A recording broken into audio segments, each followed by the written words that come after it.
नमस्कार। कहानी विद जगत किशोर बड़थवाल में आप सबका अभिनंदन है।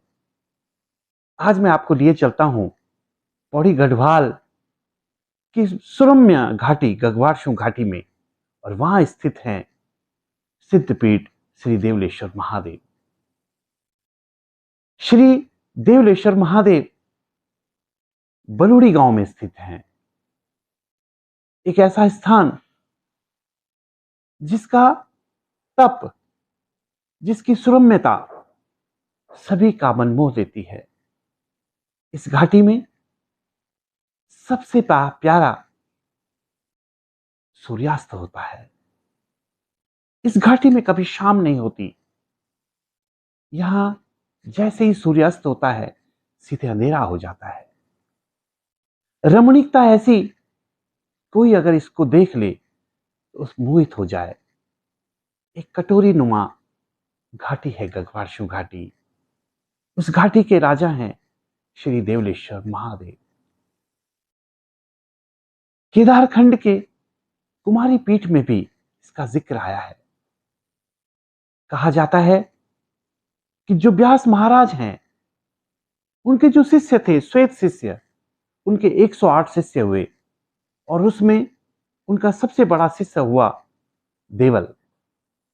देवल मुनि तपस्या में लीन होने के लिए किसी ऐसे स्थान का चयन करना चाहते थे जहां पर वे अपने भगवान, अपने आराध्य भगवान विष्णु की उपासना कर सके। जब वे इस क्षेत्र में आए तो उन्हें यह स्थान अपनी तपस्या के लिए बहुत ही उपयुक्त लगा। उन्होंने बलूड़ी के इस स्थान पर, क्योंकि यहां पर 3 तरफ से नदियां बहती थी, उन्हें लगा कि स्थान बहुत ही सुरम्य है, शांत है। वे यहां पर अपने आराध्य की उपासना कर सकते हैं। उन्होंने यहां पर जो शिला उनको मिली थी, उस शिला में बैठकर अपनी तपस्या प्रारंभ कर दी। लेकिन कहते हैं कि वो समय ऐसा था जब देवताओं और राक्षसों में संघर्ष चल रहा था।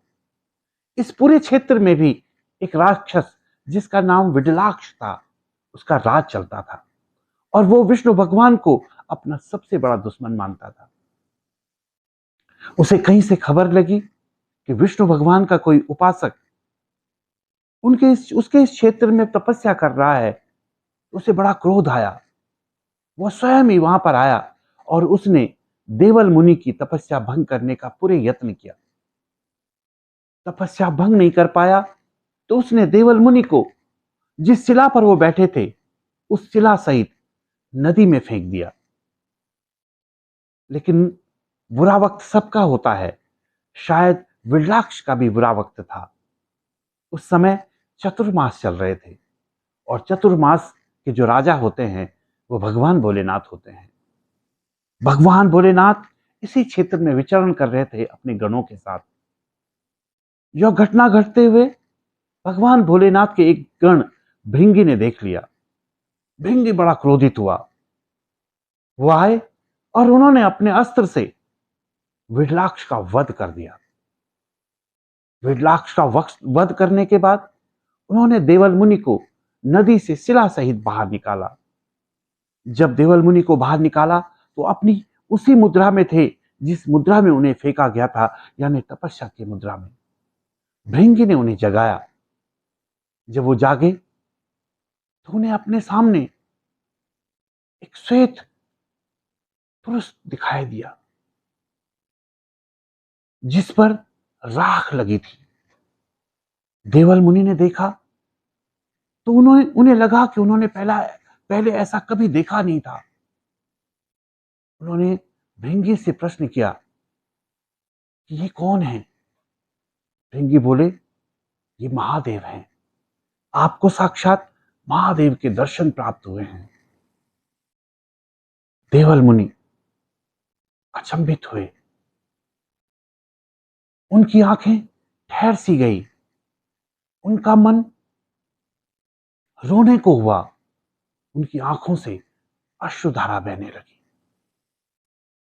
उन्होंने भगवान भोलेनाथ को नमन किया, वंदन किया, और पूछा, अब मुझे क्या करना है?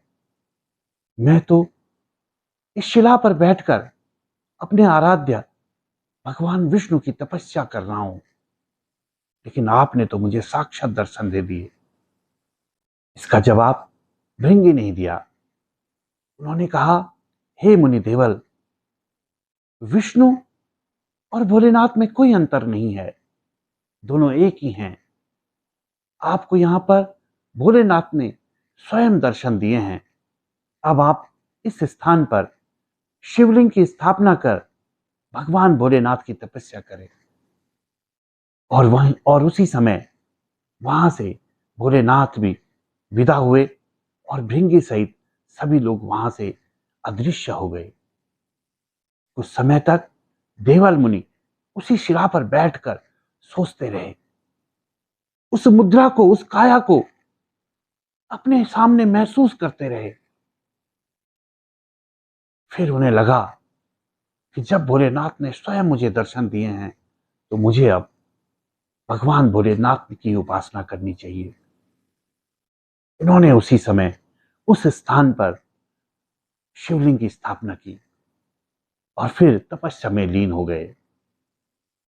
वही शिवलिंग बाद में श्री देवलेश्वर कहलाए गए।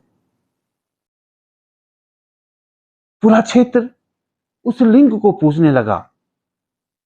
सबकी मनोकामना पूर्ण होने लगी।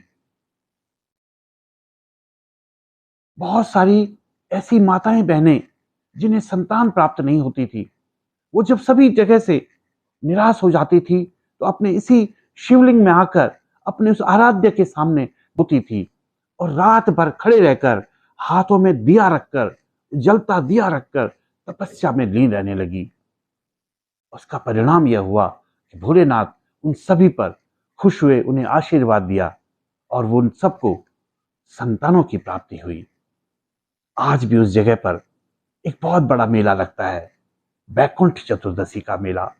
उसमें बहुत सारी माताएं बहनें जिन्हें संतान प्राप्ति नहीं होती है, वो वहां पर यज्ञ, जो खड़े दिए का यज्ञ होता है, उसमें सम्मिलित होती हैं और उन्हें, अधिकांश को, संतान की प्राप्ति भी होती है।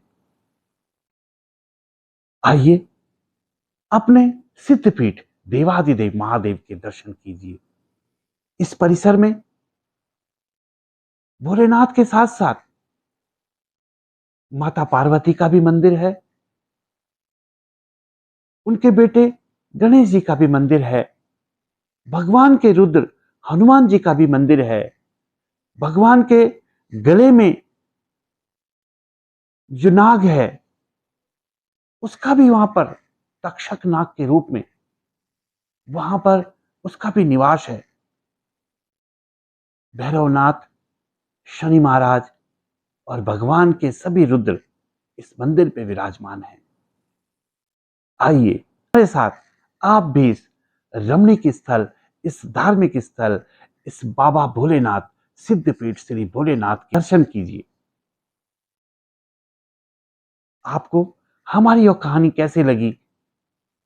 प्लीज लाइक, कमेंट और शेयर के माध्यम से जरूर बताइएगा और हमारे इस चैनल को सब्सक्राइब करना न भूलिएगा। नमस्कार, फिर मिलते हैं अगली कहानी के साथ।